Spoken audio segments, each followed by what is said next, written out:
em nome do Senhor Jesus, nos dá graça para que falemos, ó Pai, das coisas do alto. Livra-nos, ó Pai, das coisas terrenas, que possamos olhar para as coisas do alto, em o nome do Senhor Jesus, amém? Irmãos, eu não sei se você já viu na internet, mas aquela coisa assim, torne-se um milionário do dia para a noite. Olha, se você tem 40 anos, se você não tem milhões na conta, fique em paz. Você não é uma...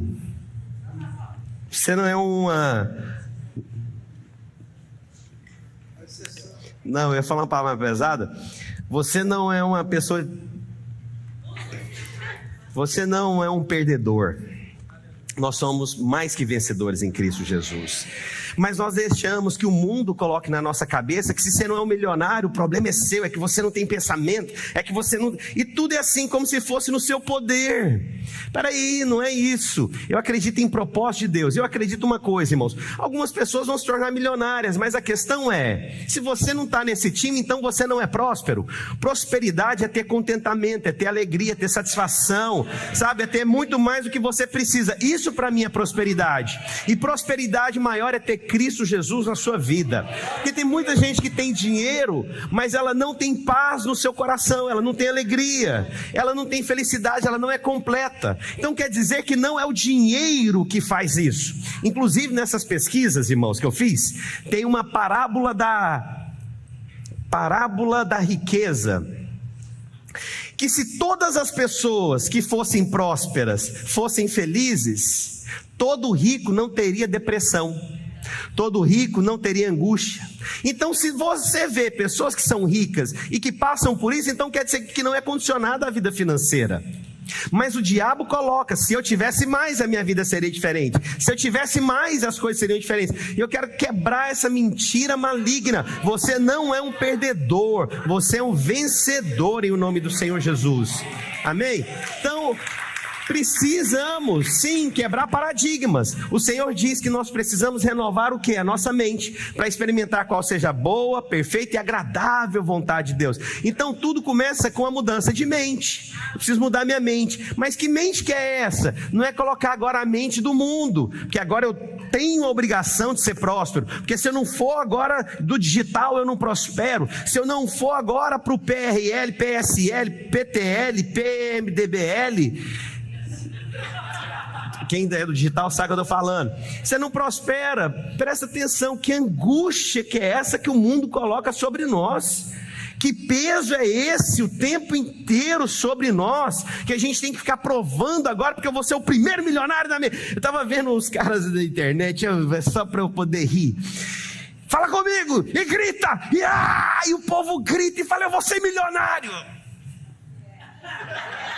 E eu fiquei pensando na minha vida, eu falei, se eu tiver que gritar para ser milionário, eu estou lascado. Porque assim, é uma forçação de barra, é um negócio assim, não tem Deus no centro, é o homem no centro. Não tem o Senhor agindo para um propósito, não, é o homem que define agora todas as coisas. É isso mesmo que a volta do Senhor fala sobre o 666, que é o homem centrado, é ele no centro, é o homem 3 vezes, ele mesmo. Isso significa algo maligno que você não pode aceitar, irmãos. Você quer avançar na sua vida, é Cristo no centro. Quer ter prosperidade no casamento, é Cristo no centro. Não há outro caminho aqui para ser guiado. Aleluia. Que eu vou te falar uma coisa, se o diabo te der, uma hora ele te cobra. Mas se o Senhor te der, ele já pagou o preço na cruz do Calvário. Entendeu a diferença? Então é isso que eu vou ministrar aqui hoje, sobre esse livro. Eu gasto, tu gastas, ele gasta, nós quebramos. Não é inteligente essa conjugação verbal? Minha esposa ama esse livro. Prosperidade à luz da Bíblia, faltou ali. Ser próspero é multiplicar o que você tem. Prosperidade, irmãos, não é ter esses milhões na conta. Prosperidade é você multiplicar a partir do que você tem. Isso é prosperidade, é um contentamento, é saber que o Senhor vai te dar coisas para você multiplicar. Se for para se tornar milionário, que seja feito na vontade dEle. Mas irmãos, eu prefiro confiar no Senhor Jesus. Esse ano, irmãos, eu tirei para ler alguns livros. Vou falar para vocês alguns livros. Eu não sei se vou lembrar todos, mas não é para você ler também não. Ah, mas se você ler também, você faz um filtro. Mente milionária, não sei o que da Babilônia, lá, esqueci os nomes todos, irmãos, não sei o que da prosperidade, né? Pai rico, pai pobre, já tem 200 anos. Aí tudo é assim, tudo é o que você faz e a capacidade. Eu falo, mas cadê Jesus? Cadê Jesus? Cadê Jesus? Porque um pouco nas mãos do Senhor Jesus é mais do que suficiente para eu viver a minha vida. Porque se depender de mim, irmãos, todo dia eu vou ter que trabalhar e me esforçar muito e perder muito cabelo e viver desgastado e angustiado, porque eu nunca tenho o suficiente. O mundo cobra, a sociedade cobra e eu mesmo me cobro. Mas eu estou aqui para te dar paz no espírito, amém? E aí nessas pesquisas eu descobri algumas coisas. A primeira delas, que eu começo o livro, eu começo falando sobre o poder de falar não. E é bíblico. Nós entramos em problemas financeiros porque nós não sabemos lidar com não. Não consigo esperar. Tudo é imediato. Eu não consigo falar não para minha família. Eu não consigo falar não para mim mesmo. E eu me invado com o não. E o não tornou-se um problema pessoal. Hoje em dia falar não para alguém tornou-se um problema. Você se sente ferido até quando fala não. Você até mente para poder não falar o não. Alguém chega para você e fala assim: fulano, me ajuda a fazer uma mudança? Você, não, eu estou ocupado. Ou você fica, não, eu estou com dor de cabeça. Eu estou com dor de cabeça? Eu acho que eu estou com dor de cabeça. Pensa se eu estou com dor de cabeça. Porque você não consegue falar não. Marca um horário e vai atrasar. Você fala, estou chegando em 5 minutinhos. Você nem saiu de casa, nem arrumou. Você acha desculpas porque você tem dificuldade em falar o não. Não estarei nesse horário. Não conseguirei chegar nesse horário. Não posso fazer e simplesmente não quero. Você é livre, meu irmão. E aí eu vou te falar algo que você talvez nunca percebeu na palavra de Deus. Coloca para mim lá o próximo. Tudo começou por conta de um não na Bíblia. Tem uma forma da gente estudar a Bíblia. A hermenêutica, ela fala assim: a lei da primeira menção, aquilo que você vê pela primeira menção na Bíblia serve para referencial para as demais. Mas tem uma outra forma também. Quando você não sabe a primeira vez que foi mencionado algo na Bíblia, você olha a origem da palavra, a raiz da palavra.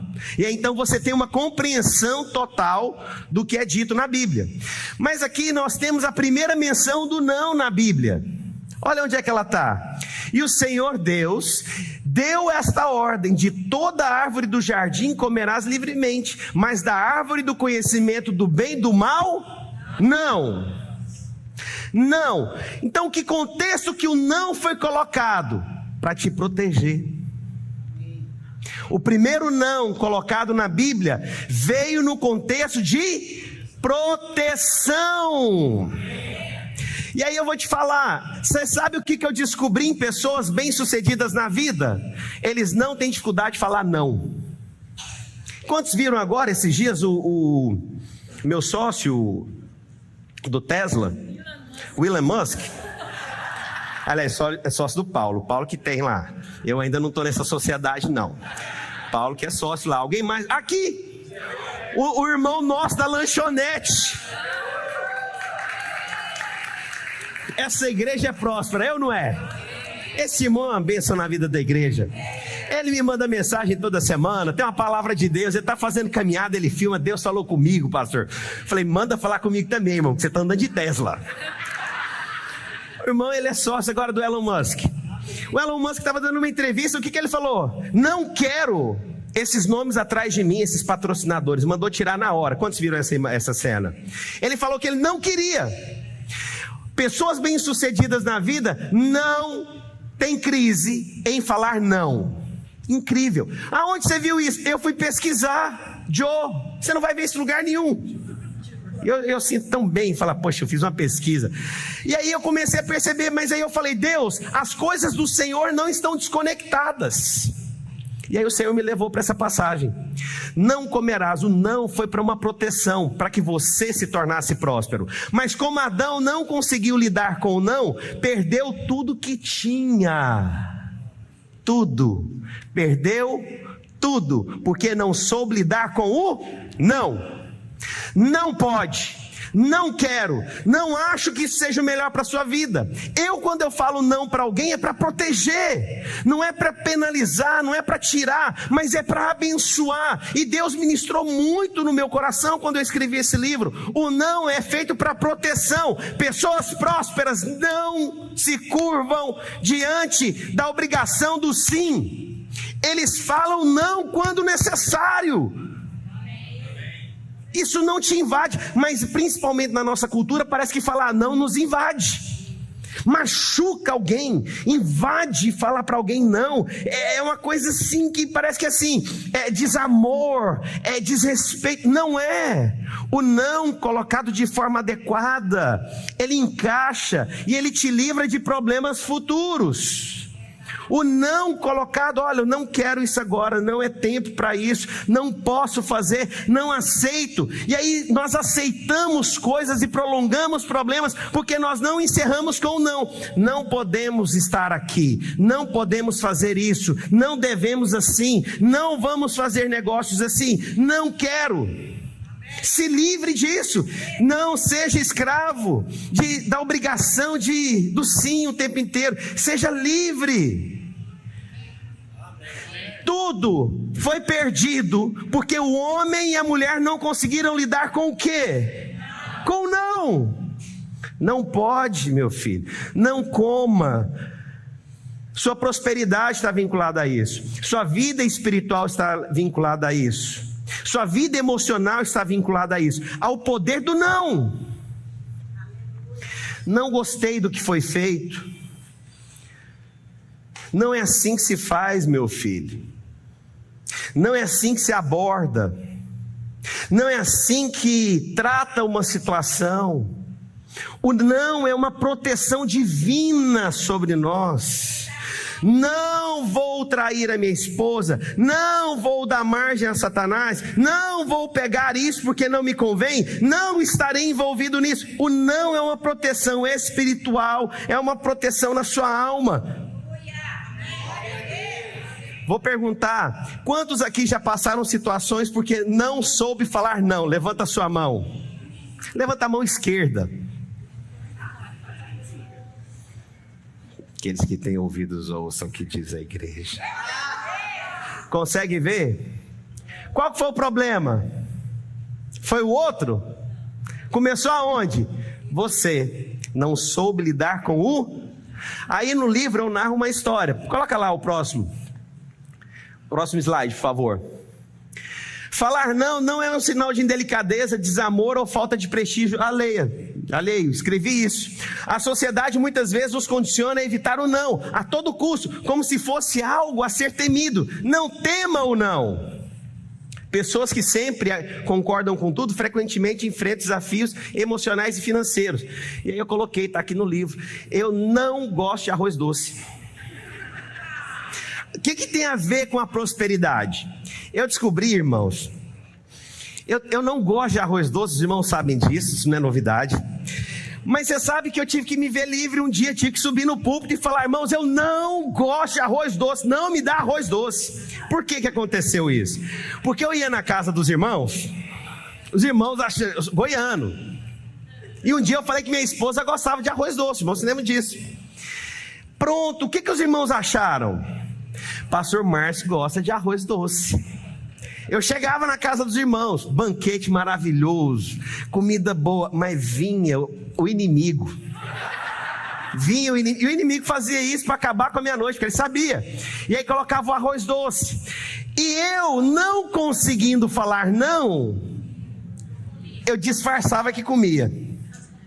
Ficava mexendo, porque eu ficava pensando: se eu comer rápido, vai pôr de novo. Então eu disfarço, invento uma conversa. E aí, escrevendo esse livro, eu coloquei sobre isso. Eu falei que no dia que eu me libertei disso, eu deixei de ser escravo das pessoas. E para minha esposa, ela ama o arroz doce, e para ela é o sim, mas para mim é o não. Mas o que Deus falou comigo? Embora seja não para mim e sim da minha esposa, isso não nos afasta. Você tem que aprender a falar não. aquilo que você não gosta, que você não quer, e aquilo que você sabe que não é o melhor para você. Fique livre à vontade para falar: não gosto de arroz doce. Pergunta aqui o que aconteceu agora. Agora todo mundo fica fazendo piadinha comigo, manda foto: olha só, pastor, o que eu vou fazer para você. Mas eu não cheguei em nenhuma casa com arroz doce mais. Olha a liberdade. Eu fui liberto no meu espírito, na minha alma, dessa obra maligna. E posso te contar uma coisa? Você sabe onde eu prosperei? Tem uma coisa aqui que eu escrevi sobre a conjunção, o puzzle da prosperidade. E eu coloco 6 coisas que você precisa ser próspero. E quando você consegue falar o não, você torna-se próspero na alma. Porque nós achamos que prosperidade é só financeira. Eu vou mencionar rapidamente algumas aqui. Nós precisamos prosperidade emocional, prosperidade financeira, prosperidade física, prosperidade, graça e paz. Aí você junta esses 6 níveis de prosperidade, aí você consegue falar: eu sou próspero. Finanças não é definição de prosperidade. Pode ser definição até de uma riqueza natural, mas não é condição à prosperidade. Prosperidade é contentamento, é alegria, é regozijo do Senhor. Posso ouvir um amém? Fica tranquilo, 12:30 você tem minha palavra que está encerrado. Vamos lá. Próximo, por favor. Nós temos também algo que as pessoas confundem.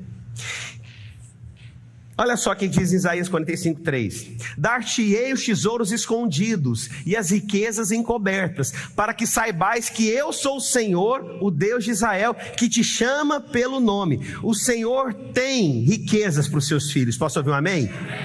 Mas olha só, pessoas confundem pessoa de Jesus e os princípios de Jesus. Alguém já viu ímpio próspero? Levanta a mão. Mas você já viu crente pobre? Levanta a mão. Mas como que pode servir a um Deus tão rico e viver como pobre? É aqui a chave. Princípios de Jesus. Os ímpios podem ter princípios de Jesus e prosperar. Boas conexões, bons relacionamentos, trabalha consistente, é sábio, acorda cedo, organiza as coisas. Isso é princípio. Mas o que te dá salvação não é princípio, é pessoa de Jesus. O que o crente tem? O crente tem princípio ou ele tem a pessoa? O que salva? Princípio ou pessoa? Pessoas. Mas o que falta no meio da comunidade cristã? Os princípios. Princípios. Eu te falo, viva os princípios que estão colocados na palavra de Deus e você será próspero. Mas o que nos falta? Eu sou crente, agora eu tenho direito. Irmãos, ter direito é uma coisa, se apropriar é outra. Eu ter uma herança é uma coisa, eu tomar posse da herança é outra coisa. Então nós precisamos ter o princípio, nos apropriar do que a palavra de Deus diz. Mas tem muitos ímpios que não sabem que eles estão vivendo os princípios e prosperam. O cara prospera, multiplica recursos, tem abundância, ele vai lá na conta, está cheio de dinheiro, mas ele não tem uma coisa, ele não tem a pessoa. O que salva, princípio ou pessoa? Pessoa. Mas o que nos dá abundância? A pessoa e os princípios de Jesus. Posso ouvir um amém? Então nós precisamos aprender o que, irmãos? A não somente ter a pessoa, que é a salvação e a vida eterna, e glória a Deus, isso é o máximo mesmo, mas nós precisamos viver nessa terra com esses princípios. Quais são os princípios? Eu vou pôr ordem na minha casa, eu vou fazer dessa forma, eu não terei dificuldade em falar não, e aí você vê, aí começa a sua vida a mudar. Começam as coisas mudando, e você vai vendo a prosperidade chegar. A palavra mais poderosa profética que eu já recebi na minha vida foi da filha do pastor Aloysio.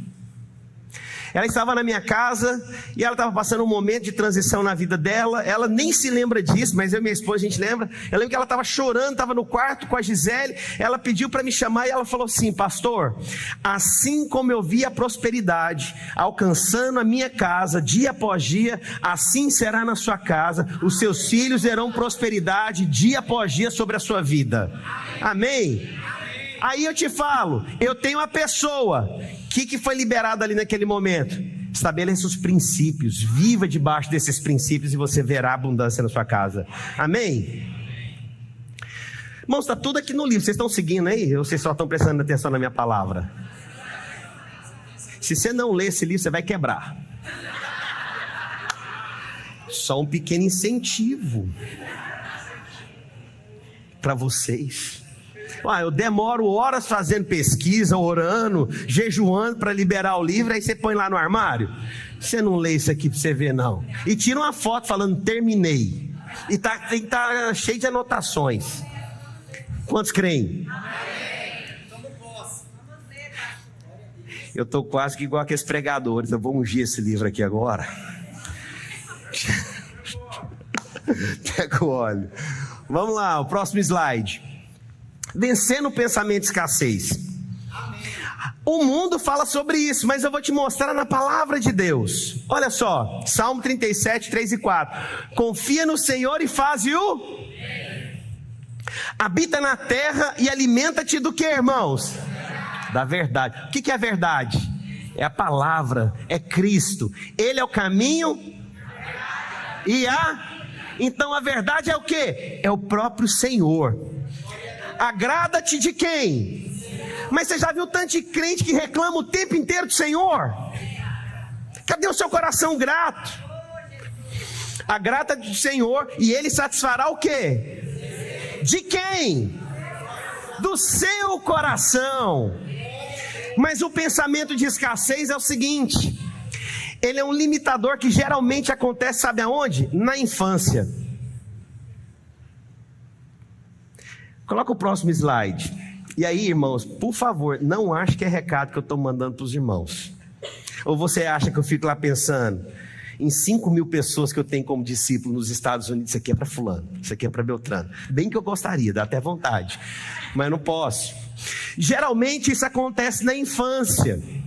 Volta lá no versículo anterior. Confia no Senhor. Mas você às vezes teve um pai abusivo que não te deu padrão. Como é que você confia no Senhor, que é teu pai, se o seu pai não foi um referencial positivo na sua vida? Geralmente acontece na infância. É verdade ou não é que eu estou dizendo? Volta lá. Geralmente isso acontece na infância. Olha as características de quem tem pensamento de escassez.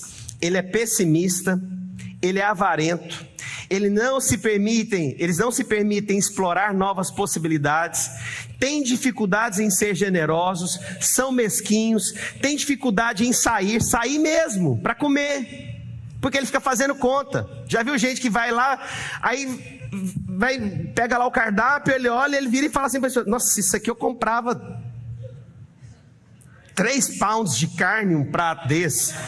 Não sai não. Não, isso é miséria, isso é cabeça de gente miserável.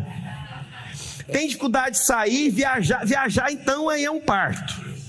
A esposa, coitada, ela tem que viver assim, convencendo o cidadão 10 anos que precisa viajar. E sempre acham que não é o momento certo. Não estamos no momento certo. Mas a gente está casado há 20 anos, amor. A gente foi para a lua de mel, a gente foi de ônibus e eu tive que cozinhar, amor. Estão sempre na defensiva e condenam quem gasta dinheiro. Porque é o seguinte, o que tem pensamento escasso. Pessoal, eu estou com visita em casa, eu tenho que mostrar que eu sou um pastor delicado. Depois eu falo: nossa, mas o Márcio desse jeito. Eu sou gente boa. Meus tios, primos estão aí, são prova disso. Olha só, quem tem pensamento de escassez, ele fica incomodado com quem gasta. Ele é tão miserável que ele fica incomodado com o dinheiro dos outros. Cada um sabe da sua casa, irmão. Para de ficar querendo controlar a casa dos outros. Posso ouvir um amém? Mas quem tem pensamento de escassez, ele não consegue ser generoso, ele é mesquinho com tudo. E eu te conto, geralmente foi alguma trava na infância. Deixa eu te contar uma história do meu pai, eu conto aqui no livro. O paizinho, meu pai, os irmãos sabem, ele morreu, eu tinha 8 anos de idade, então eu tenho poucas memórias, porque a maior parte do tempo ele passou nos hospitais. E aí então, o paizinho, eu me lembro um dia que eu pedi um dinheiro para minha mãe, porque eu sempre levava lanche de casa, mas um dia eu pedi dinheiro porque eu queria comprar uma coxinha não, um enroladinho de salsicha. Minha esposa sabe da história desse. Esses dias eu falei pro meu irmão que eu gostava de enroladinho de salsicha, ele saiu para comprar para mim. Poxa, eu me senti tão amado. Fica a dica. Aí agora vai chegar a tonelada lá em casa. Faz isso não. Eu sei que é pastor. Aí, irmãos, o meu pai, eu cheguei no paizinho e falei, paizinho, senhor... Aí eu fui na minha mãe, mãezinha, a senhora tem um dinheiro que a senhora pudesse me dar? E meu pai ganhava um salário mínimo e meio para sustentar uma família com 9 pessoas. E aí o paizinho, aí a minha mãe falou, filho, pede seu pai. Aí eu fui nele e falei, paizinho, o senhor tem um dinheiro para eu comprar um lanche hoje? E ele me deu uma nota assim, foi a primeira nota que eu peguei grande assim na minha vida, acho que se eu comparasse hoje devia ser uns R$20, quase fiquei louco com aquilo. 8 anos de idade, peguei uma nota de 20. Irmãos, eu fui para a escola achando que eu era o dono da escola naquele dia. Não, irmão, cheguei numa pose, irmãos. Cheguei, sim, irmão, cheguei chegando. Na hora que liberou para o intervalo do lanche, eu cheguei, já arranquei o vintão, pus em cima. Enroladinho de salsicha, uma Coca-Cola. Irmãos, eu lembro da cena desse jeito. Aí ele me deu alguma coisa, eu falei, dá o troco, tudo de chocolate. Aí o que eu fiz? Eu peguei o chocolate e comecei a distribuir para os meus amigos. Entendeu? Comecei a distribuir. Aí gastei, acabou com tudo. No outro dia, o que eu fiz? Paizinho, tem um dinheiro aí? Ele falou, meu filho, o que você fez com o dinheiro de ontem? Eu falei, pai, gastei. E eu sou sempre muito honesto, igual a Sofia, se eu perguntar para ela, conta tudo. Louva a Deus por isso. E aí, eu falei, comprei chocolate para os meus amigos, comprei isso, gastei com aquilo. Ele falou assim, não é porque você tem um dinheiro hoje, você é obrigado a gastar tudo que você tem. E ele não me deu dinheiro. Eu levo isso até hoje na minha vida. Não é porque está sobrando um dinheiro na sua conta que você é obrigado a ter que gastá-lo.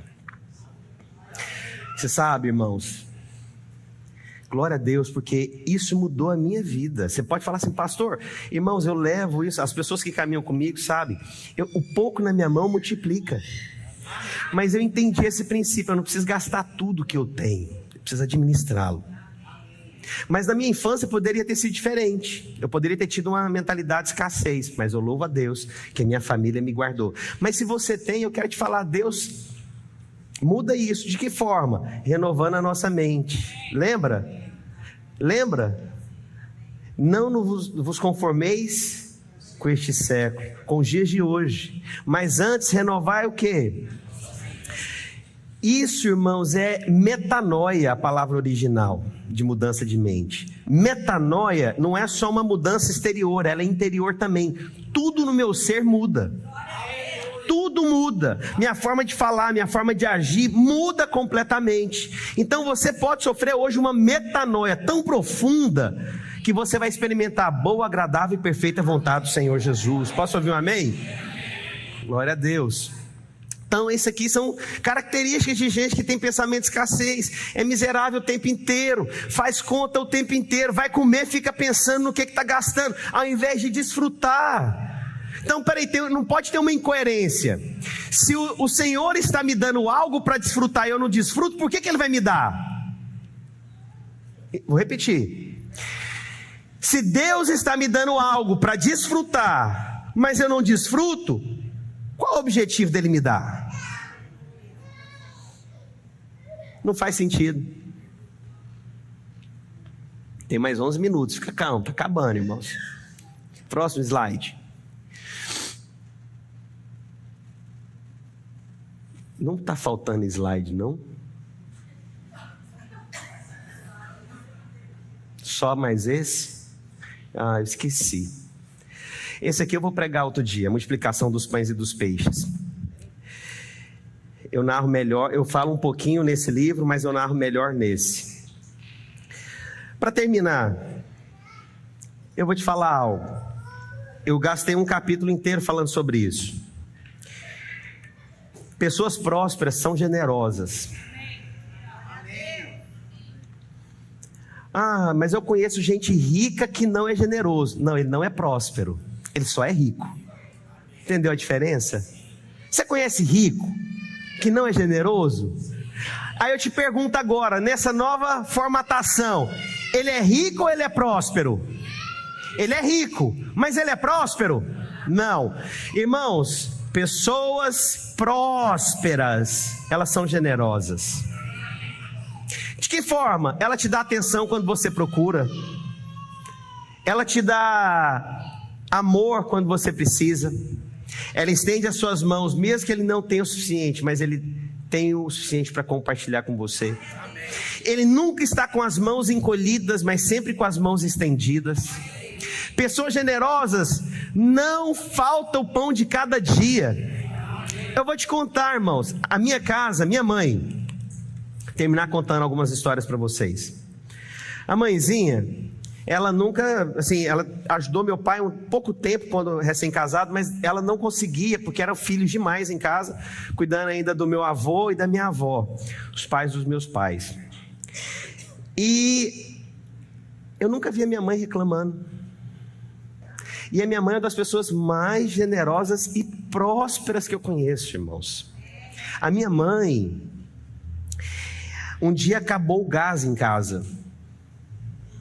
E era aniversário da minha irmã, da Cleide.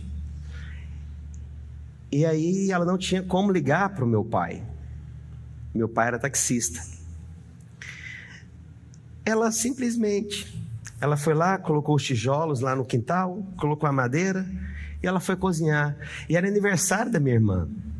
Eu vou te falar, você acha que minha mãe ficou reclamando? Nunca reclamou. E quando ela conta isso, ela conta com alegria. Ela conta com alegria. Pessoas generosas não vai faltar, irmãos. Não vai faltar. Pessoas generosas não vai faltar o pão de cada dia. Sabe por quê? Porque a generosidade é uma expressão de Cristo. É uma expressão de Cristo. O Paulo deu um presente aqui para todos. Isso é sinal de generosidade. Eu queria ter tido um. Fiquei chateado. Mas não manda arroz doce não, mano. Irmãos, pessoas generosas, elas vivem diferente. Vai na casa de alguém generoso, sabe o que sempre tem? Alegria naquela casa. Sempre tem disposição de fazer além, mesmo que ele não tenha muito, mas ele sempre vai ter o suficiente para compartilhar com quem precisa. Mas quem não é generoso vive numa pindaíba, numa miséria. É só aperto, é só falta, é só dificuldade, não prospera, não conquista. Isso é uma pessoa que, ela, como eu disse, ela pode ser rica, mas se não é generoso, generosidade é a expressão de Cristo. O Senhor disse que Ele deu o seu Filho. Olha que engraçado, dar é algo divino. A Bíblia fala que Ele veio para nos dar, para nos servir. E Ele diz que maior é aquele que o quê? Que serve, que dá. Então quer dizer que dar é uma expressão divina. Pessoas prósperas são generosas. Elas mudam o ambiente. Elas não deixam o ambiente pesado. Eu vou te contar, eu creio que Deus me deu prosperidade para abençoar a minha família. A minha irmã fala: Márcio, você tem a unção de José. Eu me aproprio na hora disso. Falei: José multiplicou o pouco e muito, se preparou para os tempos difíceis, foi generoso, abençoou seus irmãos. Eu quero ser tido dessa forma. Pessoas generosas, elas vivem diferente. Mas quem não é generoso, eu vou te contar a característica de quem não é generoso. Fala mal dos outros, condena quando alguém se destaca, sempre tem alguma coisa, ele tem uma rivalidade o tempo inteiro com quem é generoso. Ele é rival, a pessoa nem sabe. A pessoa acorda, está achando que é o quê? Está querendo mostrar que é bonzinho. Não, isso só está mostrando que você é mesquinho. E eu vou te contar, como que o Senhor vai dar para alguém que retém e nunca abençoa? Generosidade é uma característica do povo de Deus, irmãos. Sabe, se alguém anda comigo e não me vê uma pessoa generosa, eu tenho que parar e avaliar. Espera aí, que eu não estou sendo generoso? Não, então eu não estou expressando a Cristo. Mas quando você é generoso, irmãos, é expressão do Senhor Jesus. Sabe, se eu vejo alguma coisa, eu já sou o primeiro a chegar e falar alguma coisa. Eu quero ser generoso em todas as áreas. Eu quero ser abençoador em todas as áreas. Posso ouvir um amém? Pastor, que pregação que foi essa? Ah, não sei, irmão, nem eu sei. Mas está aqui no meu livro e está na Bíblia. Você vai ver muitas outras coisas aqui que eu não falei. Semana que vem eu falo da multiplicação dos pães e dos peixes. Eu vou te dar a verdadeira chave da multiplicação. Como diria o pessoal, eu vou te dar o código. Pega o código. Pega o código. Além de código, o que mais que o pessoal fala? Da chave. O que mais? Pega a visão. Destrava. Esse destrava já deu rolo aqui nessa igreja. Os irmãos, você lembra da confusão? Veio um pessoal aí de um povo famoso. Vou contar, depois edita, senão toma processo. Não, hoje em dia todo mundo toma processo. O Paulo depois ainda falou: pastor, ainda bem que você no final resolveu, porque teve gente que ficou chateada aqui na igreja.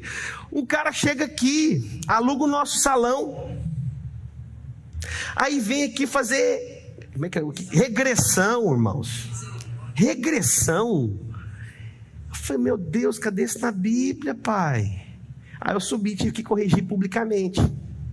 O cara quis fazer uma regressão. Irmãos, eu acredito na palavra. Quer ser próspero? Creia na palavra. Foi uma pregação meio estranha hoje, não foi? Fala a verdade. Os irmãos entenderam o que eu quis pregar? Eu queria ter tanto tempo, mas que eu dei a minha palavra vale. Se você ler esse livro, está aqui uma leitura de milhões. Mas não quer dizer que você vai ficar milionário, viu, cidadão? Você vai ser próspero.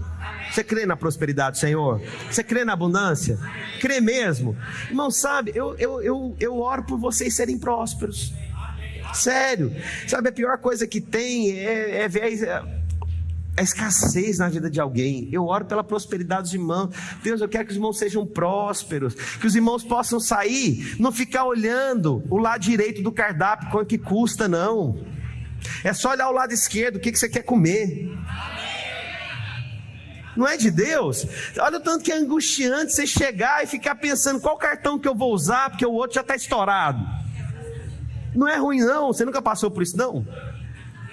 Hã? Não é ruim, não é angustiante. Uma vez eu saí com a Gisele, falta 2 minutos. A gente foi num restaurante para fazer uma festa para um pastor. Não, os irmãos não, só você é de Deus. Aí na hora de pagar, aí o cara falou: vocês não querem jantar? Eu falei: nossa, não vim para isso, mas a gente tá aqui, né? Aí pedi uma comida, chegou a conta. Eu só arranquei o cartão e joguei ele girando no ar, sabe? Você até filma. Ela: você não vai olhar a conta? Eu falei: claro que não, tô com você. Tudo é barato sair com você, amor. Tem nada caro. Você sabe o que aconteceu, irmãos? Cheguei em casa, depois que ela dormiu, onde que eu fui? Olhar quanto que foi a conta. Uau. Mas na hora você aguenta firme. Aleluia. Você mostra a prosperidade. Glória a Deus. Quantos querem ser prósperos no Senhor? Irmãos, eu vou orar hoje para a prosperidade ser abundante em vocês, a ponto das pessoas olharem e falar: só pode ser Jesus.